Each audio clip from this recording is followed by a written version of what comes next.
I'm Elise Hugh. And I'm Josh Klein, and we're the hosts of Built for Change, a podcast from Accenture. On Built for Change, we're talking to business leaders from every corner of the world that are harnessing change to reinvent the future of their business. We're discussing ideas like the importance of ethical AI or how productivity soars when companies truly listen to what their employees value.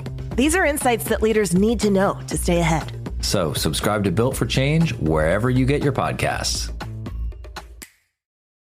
Vaginas are absolute magic, and Ollie is here to give them the respect they deserve. That means shame-free supplements made with clinically studied ingredients to keep your pH in check and your pleasure a priority. Put yourself on top. Go to ollie.com today. These statements have not been evaluated by the Food and Drug Administration. This product is not intended to diagnose, treat, cure, or prevent any disease. This is Optimal Finance Daily, episode 2536. Is moving worth it to achieve financial independence? Part 1 by Craig Stevens of retirebefore.dad.com. And I'm your host and personal finance enthusiast, Diana Merriam. I have a bit of a longer post, so I'll read the first half today and then finish the rest for you tomorrow. So with that, let's dive into part 1 and start optimizing your life. Is moving worth it to achieve financial independence? Part 1 by Craig Stevens of retirebefore.dad.com. Does it make sense to move somewhere cheap to achieve financial independence sooner? It's a topic we talk about sometimes in our household. If we could lower our housing costs by moving, we could retire much sooner than our plan. We're in a middle stage of life with 3 young kids, a minivan, and a mortgage in the suburbs. Moving somewhere cheaper would be difficult now, but it's not out of the question. Younger people who haven't settled down yet but still aspire to retire early should pay close attention to their living situation and the forthcoming decisions around permanent residences. Cost of living has serious implications on the financial independence equation.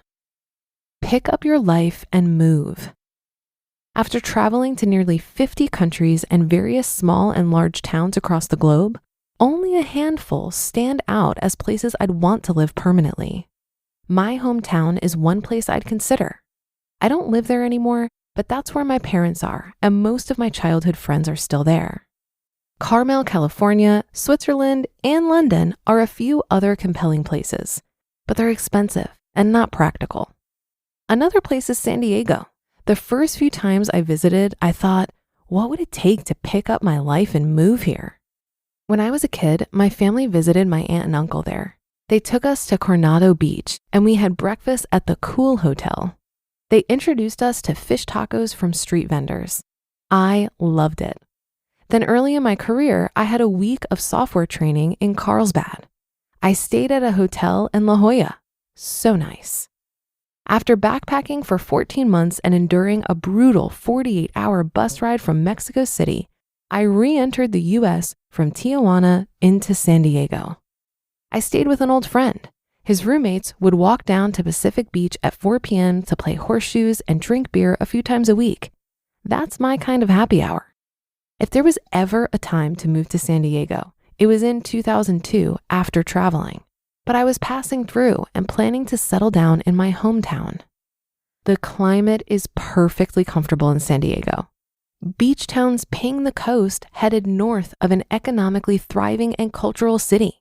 San Diego has it all, except one thing: low cost of living. Fast forward to when I was in San Diego again for FinCon. FinCon is a conference primarily for financial bloggers, media, and companies. This was the second year I attended. It's a place to meet online friends, learn to run a better blog, and network with companies who partner with sites like Retire Before Dad to grow their businesses. Being my 4th visit to San Diego, I expected to have a similar what would it take to pick up my life and move here moment. But I didn't. My life has changed quite a bit since 2002. This time around, I was quite happy to leave and return home to my family. Our little corner of the world. Our family lives in a Virginia suburb of Washington, D.C. The metro area is expensive, though not as bad as New York or San Francisco. We've thought about moving away to settle somewhere with a lower cost of living, but we haven't. Because we like it here. The D.C. area has a lot to offer. The city itself is mostly awesome from a lifestyle perspective. Public transportation is abundant, though not always reliable. It's broken into manageable neighborhoods. The museums are world-class and free. Good-paying jobs are plentiful. Area residents are well-educated, diverse, and from all parts of the country and world. Our suburb is very pleasant. It's not sprawling or congested. The state of Virginia is far more laissez-faire and business-friendly compared to D.C., making the state a great place to settle down. Pockets are walkable, historic, modern, and cultural all at the same time. People from all around the world visit our suburb and think, what would it take to pick up my life and move here? Living free in Guatemala. Among the dozens of extraordinary people I met in San Diego was Pauline from Reach Financial Independence. She owns a guest house in Guatemala and spends part of the year there. She's location independent due to the nature of her businesses. She's crafted a life where she's in complete control of her time and location. Her passive and business incomes are plenty to sustain her lifestyle. I felt nostalgic speaking to her about her property in Flores. I visited during my big trip and then again with my dad a few years later on an excursion from Belize. As a budget backpacker traveling on a tight budget, I always prided myself on finding the cheapest beds everywhere I went. Flores was cheap. But the two cheapest non-free rooms I ever stayed in were in Laos and San Pedro in southern Guatemala. I paid $1.25 per night in each place for a decent room of my own. The San Pedro room was bigger. Laos, fewer mosquitoes.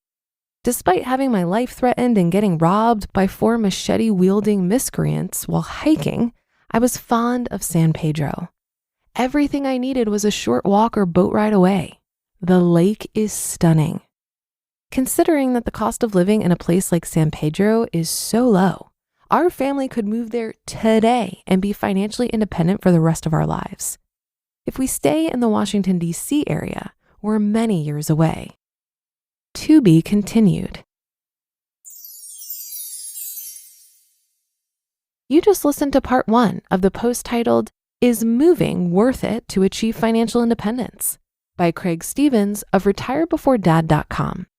Hey, it's Ryan Reynolds, owner and user of Mint Mobile, with a special holiday message. If you sign up now for 3 months, you get 3 months free on every one of our plans, even unlimited. Now, I realize this is more of a holiday offer than it is a holiday message. But if you read between the lines, you can see a message in there. It says we love you. Visit mintmobile.com/switch for the offer. Limited time new customer offer. Activate within 45 days. Additional taxes, fees, and restrictions apply. Unlimited customers using more than 40 gigabytes per month will experience lower speeds. Video streams at 480p. See mintmobile.com for details. This episode is brought to you by Shopify. Selling a little or a lot? Do your thing however you cha-ching with Shopify, the global commerce platform that helps you sell at every stage of your business. Shopify helps you turn browsers into buyers with the internet's best converting checkout. 36% better on average compared to other leading commerce platforms. Get a $1 per month trial period at shopify.com/offer23. While I did move from a high cost of living area, New York City, to a low cost of living area, Cincinnati, if I'm really honest, the effect it had on my FI date wasn't a consideration. What drove my decision is that I wanted to try something new. I came to realize how stressed out I was in New York City, and I had a friend in Cincinnati, so I had some social support. Saving more money ended up being a happy consequence. From my perspective, unless you're in a true financial crisis, I'm not sure that reaching a financial goal faster is a good enough reason to uproot your life. That's because your life satisfaction has way more to do with your relationships and how you use your time. For example, if your favorite thing to do is surf and have dinner with your extended family, but you decide to move to the Midwest to save money, over the long run, this decision might have a higher cost on your well-being. The financial impact of a decision like this should be one consideration among many. FIRE is known for people making aggressive and drastic life changes in order to reach financial independence. But remember that money is only a tool and not a goal. Well, that should do it for today. Have a happy rest of your day and a great weekend. And I'll see you on the Saturday show tomorrow, where we'll finish up this post and where your optimal life awaits.